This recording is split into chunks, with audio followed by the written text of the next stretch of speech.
Hello everyone, welcome back to our YouTube channel youth academy UPSC.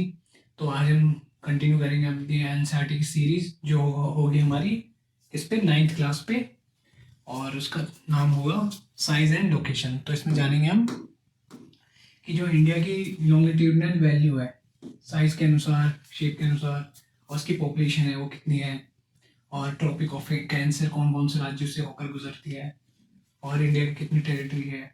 तो India की जो location है और उसकी साइज आकार है उसको गहराई से समझेंगे, और ये चैप्टर 1 रहने वाला है 9th क्लास का। तो सबसे पहले हम लोकेशन, इसमें क्या जानेंगे, इंट्रोडक्शन देख लेते हैं। इंट्रोडक्शन देखेंगे सबसे पहले, और इंडिया की लोकेशन, आकार क्या होगा, कितने साइज में फैला हुआ है, कितनी शेप क्या है इनकी, और India and the world, India की क्या भूमिका है हमारे पूरे वर्ल्ड को में या फिर वर्ल्ड को लेके। इंडियाज नेबर, और इंडियाज में कितनी नेबर कंट्री है ये, और क्वेश्चन उसके बाद देखेंगे थोड़े। तो आई होप आप लोग रेडी होंगे। तो ये क्या है, एनसीईआरटी की एकदम समरी टाइप की है। इसमें आपको कोई भी मतलब एडिशनल जो लाइन लिखी होती है वो नहीं होगा, ये एग्जैक्ट पॉइंट टू पॉइंट है। ये यूपीएससी वालों के लिए भी बहुत ही बेनिफिशियल है, क्योंकि स्टिक टू द पॉइंट वाला रहने वाला है ये, और हमने पूरा शॉर्ट नोट में बनाया हुआ है। तो सबसे पहले स्टार्ट करते हैं अपने इंट्रोडक्शन से। India is one of the ancient civilization in the world. सबसे प्राचीन सभ्यता है वो इंडिया को माना जाता है, क्योंकि ऐसा कोई भी देश नहीं है जो इंडिया जितना विविधतापूर्ण रहा हो या अभी हो। तो इसको बहुत ही अव्वल दर्जा दिया जाता है एज अ सिविलाइजेशन के रूप में। It has achieved multi facet socio economic progress during the last 5 decades.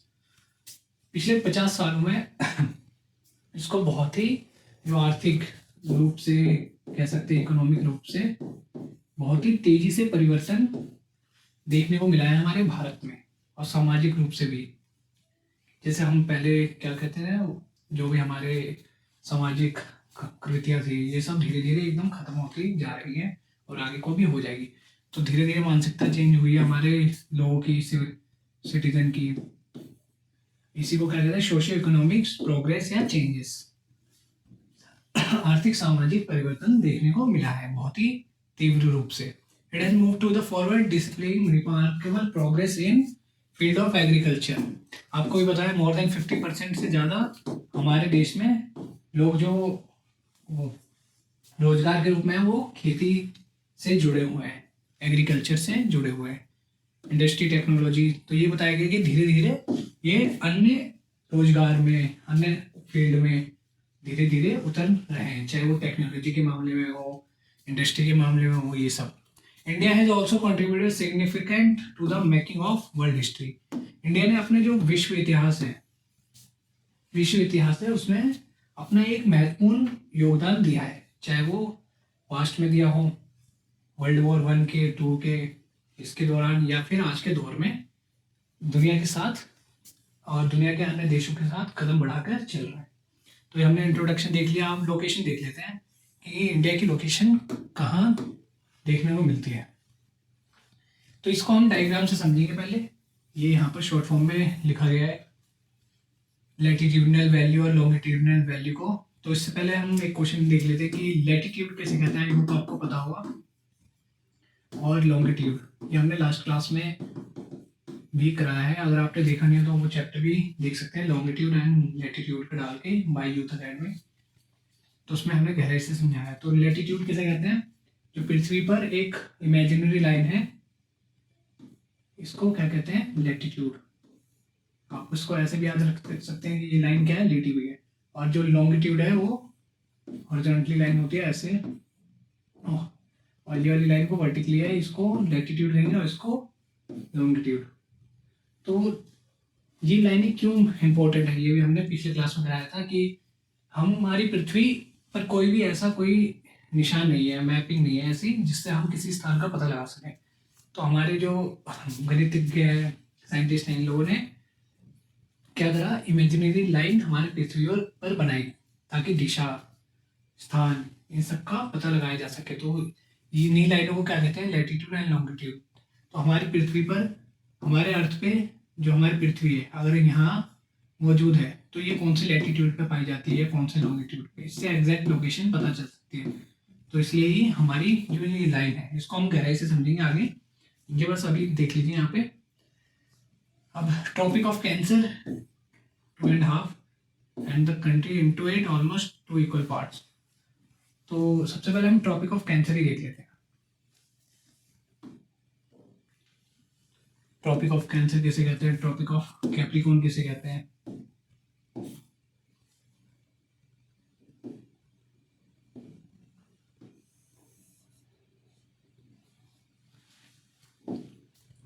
तो ट्रॉपिक ऑफ कैंसर सबसे पहले आता है इक्वेटर। हमारा इक्वेटर मीन्स एक इमेजिनरी लाइन है जो पृथ्वी को 2 बराबर हिस्सों में बांटती है। तो ये इक्वल नहीं हुआ है वैसे, तब भी हम समझने के लिए यहाँ कर सकते हैं, इस साइड टिल्टेड है। तो ये क्या है, इक्वेटर या भूमध्य रेखा भी हिंदी में जिसे कहते हैं। और ये है हमारी ट्रॉपिक ऑफ कैप्रिकॉर्न।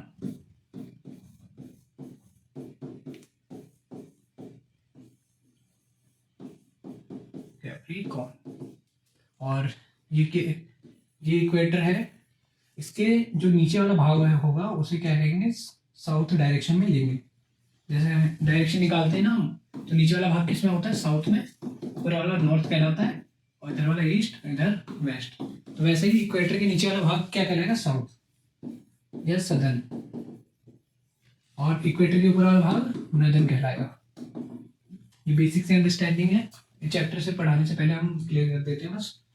और ये क्या है, इसके ऊपर वाला भाग क्या होगा, ट्रॉपिक ऑफ, ये क्या था, ट्रॉपिक ऑफ कैप्रिकॉर्न, ऊपर वाला भाग होगा इक्वेटर के ट्रॉपिक ऑफ कैंसर, कर्क रेखा जिसको हिंदी में कहते हैं। आई होप समझ आया हो। और इसके यहाँ पर एक और लाइन है जिसको हम यहाँ पर आर्कटिक सर्कल हुआ, और इसके नीचे एक और है यहाँ पे अंटार्कटिका,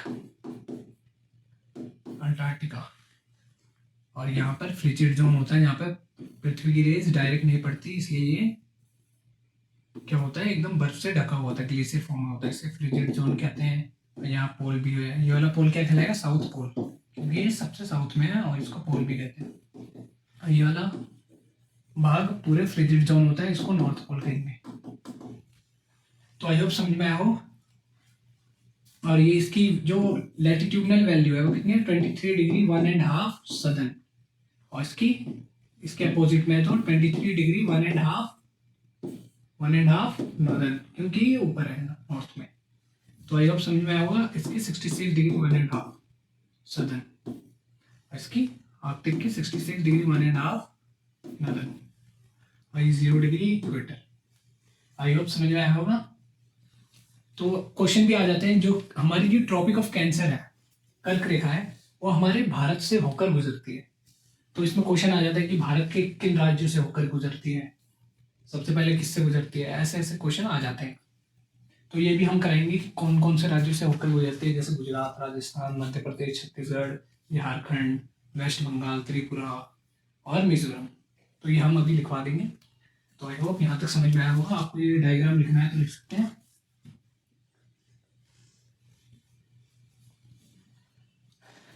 तो नेक्स्ट चलते हैं। सबसे पहले फिर आ जाता है हमारा ट्रॉपिक ऑफ कैंसर, कौन से राज्यों से होकर गुजरती है। तो ये तो क्या था हमारा, ये थी लैटिट्यूडनल वैल्यू। अगर कोई पूछे लैटिट्यूडनल वैल्यू ऑफ कैंसर कितनी है, तो 23 डिग्री 1.5 नॉर्थ, और लैटिट्यूडनल वैल्यू ऑफ कैप्रिकॉर्न कितनी है, ये। और यही शेप किस में होती है, यही शेप होती है हमारे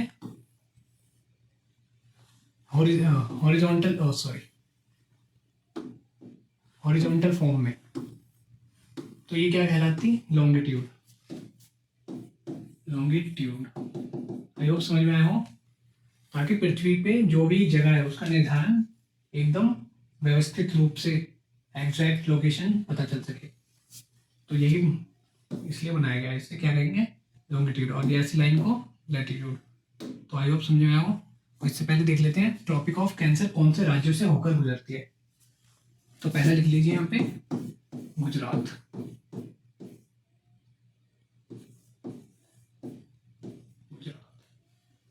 second Rajasthan,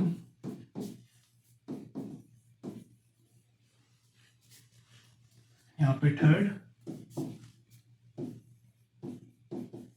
Madhya Pradesh, fourth Chhattisgarh.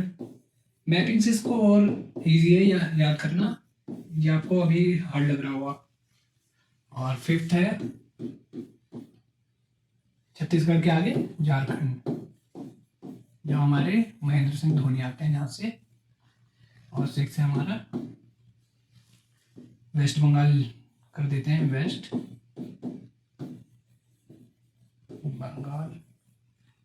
Seventh हो जाएंगे हमारे, कौन सा स्टेट हो जाएगा, त्रिपुरा। और लास्ट हो जाएगा हमारा आठवां मिजोरम, ये नॉर्थ ईस्टर्न स्टेट है। तो 8 राज्यों से होकर कौन सी हमारी जो कर्क रेखा है, कर्क रेखा। अगर आपको हिंदी में क्लास चाहिए तो हिंदी में बता दीजिए, हम हिंदी में भी कर देंगे नेक्स्ट क्लास से। कर्क रेखा तो 8 राज्य आपको रिमेम्बर हो जाएंगे, तो आप लिख लीजिए अगर लिखना हुआ तो। इससे कराते हैं।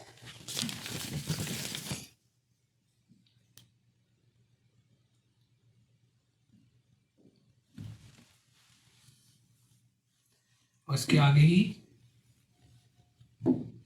एक मेन है, वो है हमारे 8 यूनियन टेरिटरीज। सबसे पहले NCT of Delhi, new Delhi हो जाएगा हमारा national capital territory.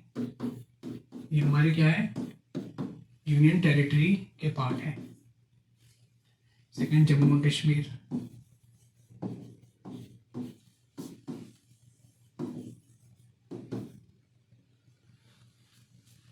First second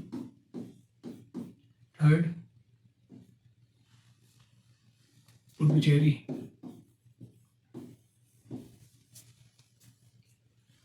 fourth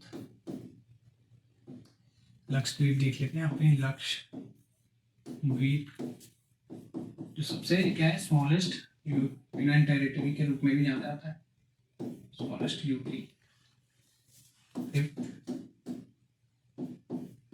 Daman and Diu and Dadar and Nagar Haveli. और सिक्स्थ चंडीगढ़। आपको भी पता है जो हरियाणा और पंजाब है, इन दोनों की कैपिटल ही क्या है, चंडीगढ़ है। दोनों की एक कैपिटल है चंडीगढ़। तो इतना अभी लिख लीजिए, अभी करवा रहे हैं। पहला क्या है, न्यू दिल्ली, दूसरा जम्मू कश्मीर, तीसरा पुडुचेरी, फिर चौथा लक्षद्वीप, फिर दादर एंड नागर हवेली, दमन दीव, फिर चंडीगढ़, फिर लद्दाख। लद्दाख हमने देख लिया है। तो यही है हमारे, तो कितने लद्दाख लद्दाख रहेगा हमारे 7 है, सॉरी यूनियन टेरिटरीज कितनी हमारी 7 है। तो इसको ऊपर सबसे बड़ी हमारी कौन सी है, लद्दाख। सबसे छोटी लक्षद्वीप, और सबसे बड़ी largest union territories by area UT. तो ये बेसिक टर्म है और एक इम्पोर्टेंट फैक्ट है आपके एग्जाम के लिए। और विधानसभा कौन से 2 यूनियन टेरिटरीज में पाई जाती हैं, दोनों में, मतलब इन 7 में। तो 2 ही यूनियन टेरिटरीज हैं जिनकी खुद की लेजिस्लेटिव असेंबली है। पहली है हमारी दिल्ली, दूसरी कौन है, जम्मू एंड कश्मीर, जिसकी सीट कितनी है, 90 सीट है। और न्यू दिल्ली की कितनी है, 70 सीट है लोकसभा विधानसभा की। तो ये इंपॉर्टेंट फैक्ट है क्वेश्चन के लिए। तो इसके बाद बैक टू द क्वेश्चन चलते हैं, बैक टू द टॉपिक हमारे साइज एंड लोकेशन वाले पे। तो I hope main factual information आपको मिल गई होगी। उसके बाद बस latitudinal value, eastern latitudinal value, western latitudinal और लॉन्गिट्यूडनल वैल्यू, नॉर्दर्न और साधन, ये सब हम देखने को अभी देखेंगे।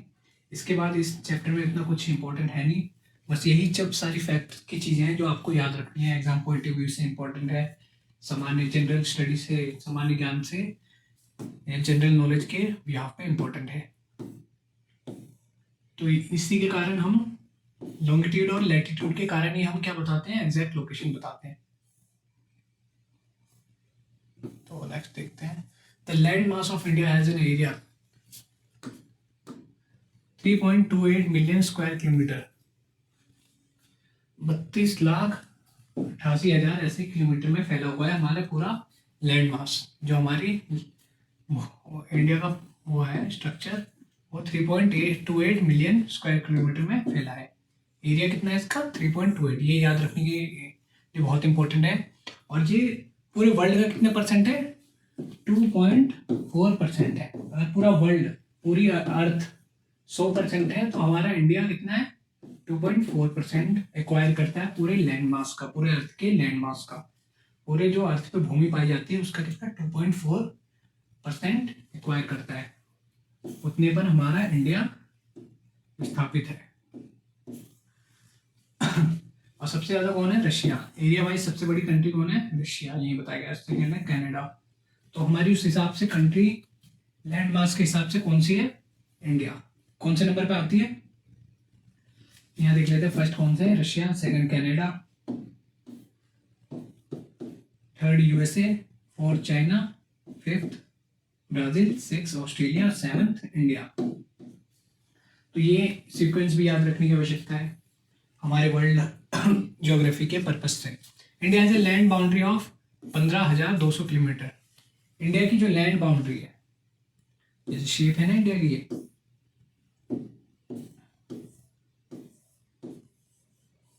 ऐसे, तो ये लैंड बाउंड्री, ये वाली बाउंड्री को क्या कहते हैं, लैंड बाउंड्री। ये कितना है, 15,200 किलोमीटर। ये इंपॉर्टेंट फैक्ट है, लैंड बाउंड्री 15,200 किलोमीटर। अपने कॉपी में लिख लीजिए। And the total length of the coast line of the mainland including Andaman Nicobar द्वीप इज 7,200।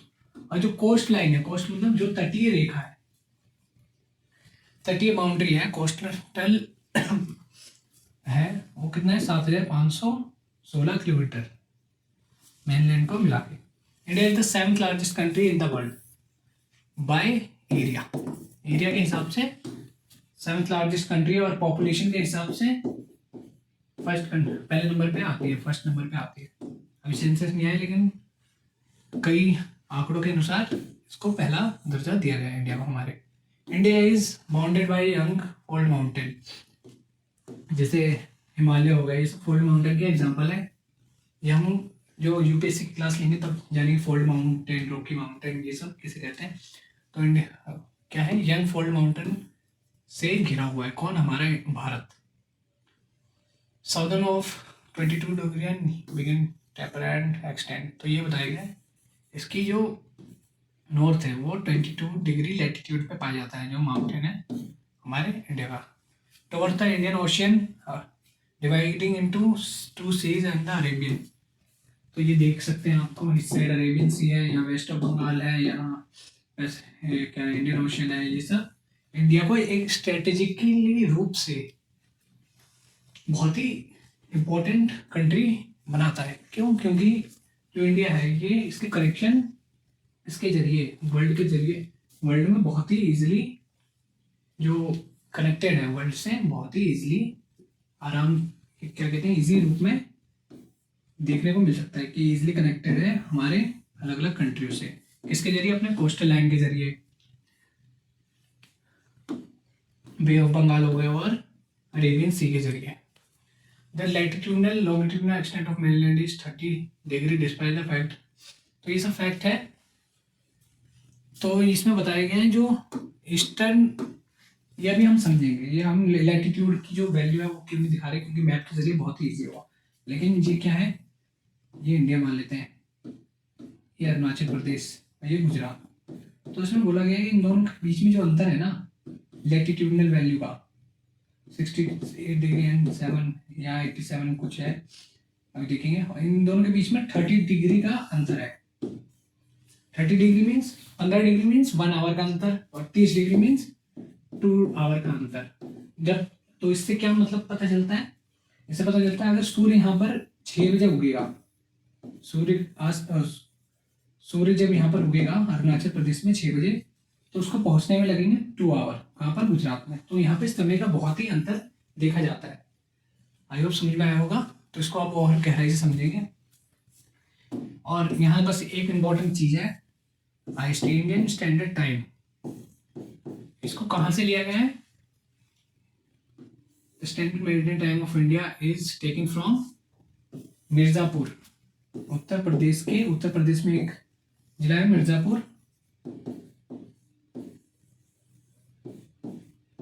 वहां से लिया गया है, जिसकी लैटिट्यूडनल वैल्यू है 82 डिग्री एंड 30 ईस्टर्न लैटिट्यूड। ये आपको इम्पोर्टेंट है, बहुत ही इंपॉर्टेंट क्वेश्चन है कि इंडिया के जो स्टैंडर्ड टाइम है वो कौन से राज्य से लिया गया है। राज्य में पूछेगा तो उत्तर प्रदेश, और जिला में पूछेगा तो मिर्जापुर। लैटिट्यूडनल वैल्यू पूछेगा तो 82 degree and 30 eastern. I hope समझ में आया होगा। अब यहाँ देख लेते हैं, यहीं से ये इंपॉर्टेंट था। जो ईस्टर्न लैटिट्यूड है इंडिया का, वो क्या है? 68 डिग्री एंड 7। अगर आपको दिखाई नहीं दे रहा हो तो क्या है? 68 डिग्री एंड 7, सॉरी वेस्टर्न। और जो ईस्टर्न साइड है, जो हमारे कहाँ पर है? अरुणाचल प्रदेश में है। ये कहाँ है? गुजरात। ये क्या है? 97 डिग्री। जो ईस्टर्न है वो 97 डिग्री एंड 25 ईस्ट साइड। तो इन दोनों के बीच में कितना अंतर है? 30 डिग्री का लगभग। 30 डिग्री कितना? 2 आवर, क्योंकि 15 डिग्री से 1 आवर बनता है। तो इन दोनों के बीच में सूर्य यहाँ पर अगर 7 बजे निकलेगा तो यहाँ पर कितने बजे पहुंचेगा? 9 बजे। आई होप समझ में आया हो। इसलिए यहाँ पे बहुत टाइम का डिफरेंस देखा जाता है, इसलिए एरोप्लेन है, ये सब है, इनमें बहुत ही वेरिएशन देखी जाती है। तो हमने देख लिया ईस्टर्न टू वेस्टर्न लैटिट्यूड, और इसकी दूरी कितनी है? 2933 किलोमीटर। जो हमारी पूर्वी छोर से पश्चिमी छोर की दूरी है वो कितनी है? 2933 किलोमीटर। और वहीं देख लेते हैं लॉन्गिट्यूड को। लॉन्गिट्यूड ऐसे में प्रदर्शित किया जाता है, तो आई होप समझ में आया होगा। तो जो 37 डिग्री है नॉर्दर्न लॉन्गिट्यूड पूछेगा तो क्या होगा हमारा? 37 डिग्री एंड 8 नॉर्दर्न लॉन्गिट्यूड। और वहीं दक्षिण पूछेगा तो 8 डिग्री एंड 4। तो ये सब लॉन्गिट्यूडनल वैल्यू और लैटिट्यूडनल वैल्यू बहुत ही इंपॉर्टेंट है हमारे क्वेश्चन आंसर या फिर एग्जाम पॉइंट ऑफ व्यू से। तो ये 4 लैटिट्यूडनल और लॉन्गिट्यूडनल वैल्यू है, तो आपको याद रखना है। और जो किलोमीटर में है, नॉर्थ से साउथ में उत्तरी छोर से दक्षिणी छोर की दूरी कितनी है? 3214 किलोमीटर। ऐसे भी क्वेश्चन बन जाते हैं कि जो उत्तरी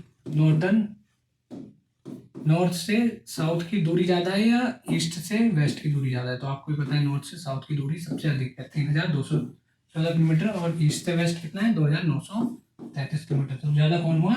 नॉर्थ से साउथ। तो आई होप आपको पता चल गया होगा। तो इसके फैक्चुअल क्वेश्चन थे।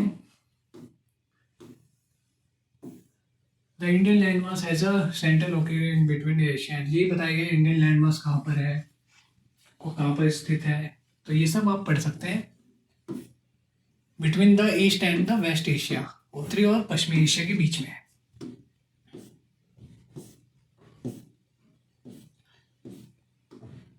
India is occupies in important strategic position in. India की क्या है? एकदम इम्पोर्टेंट स्ट्रेटेजिक इम्पोर्टेंस है।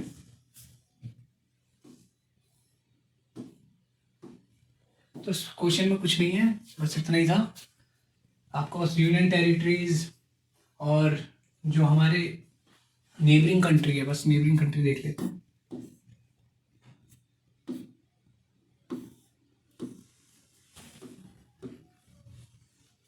नेबरिंग कंट्री कौन कौन सी हुई हमारी?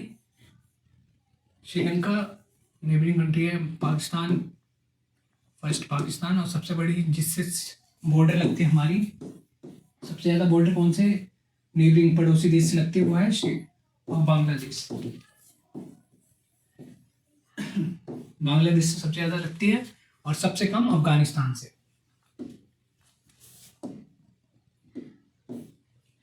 इसको हम उसमें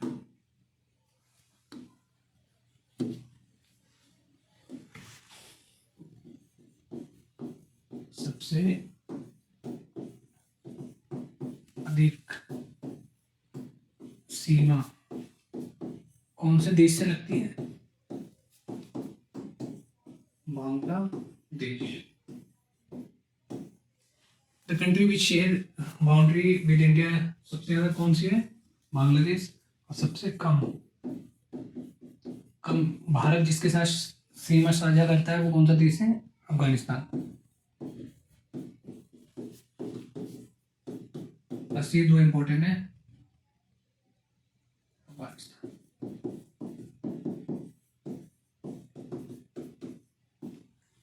तो आई होप समझ में होगा, ये दो लिख लीजिए बस। और कितने नेबरिंग कंट्री हमारी? दो तो देख लिए। सबसे कम कौन सी है? अफगानिस्तान। यहाँ बाउंड्री शेयर करती है, इतनी सी है बस, हल्की सी। ये सबसे बड़ी। फिर Nepal number 1, number 2, number 3 Nepal, number 4 Bhutan, number 5 China, number 6 Pakistan, number 7 Myanmar. और ये है श्रीलंका है, लेकिन ये कोस्टल बाउंड्री शेयर करती है। डायरेक्ट इसका कोई लैंड मास हमारे जो भारत है उससे शेयर नहीं होता। तो कोस्टल बाउंड्री के कौन से देश से शेयर करती है, अगर क्वेश्चन आ जाए तो कौन है हमारी? श्रीलंका।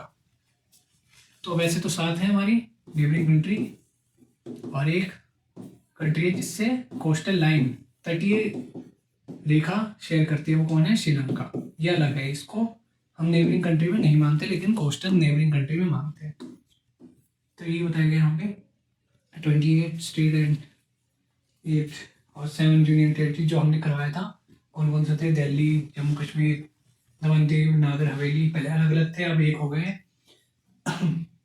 लद्दाख, चंडीगढ़, लक्षद्वीप, और यही हमारी नेबरिंग कंट्री थे, पुडुचेरी, ये सब। तो यही बताया गया इसमें 9th क्लास के हिसाब से। यही सारे मेन इंपॉर्टेंट थे। अगर आपको लग रहा है कुछ छूट गया तो आप कमेंट सेक्शन में बता सकते हैं, और कोई भी क्वेरी हो, कोई भी किसी भी टॉपिक पे आपको क्वेश्चन आंसर चाहिए तो आप बता सकते हैं यहाँ पे। तो मिलते हैं नेक्स्ट क्लास में।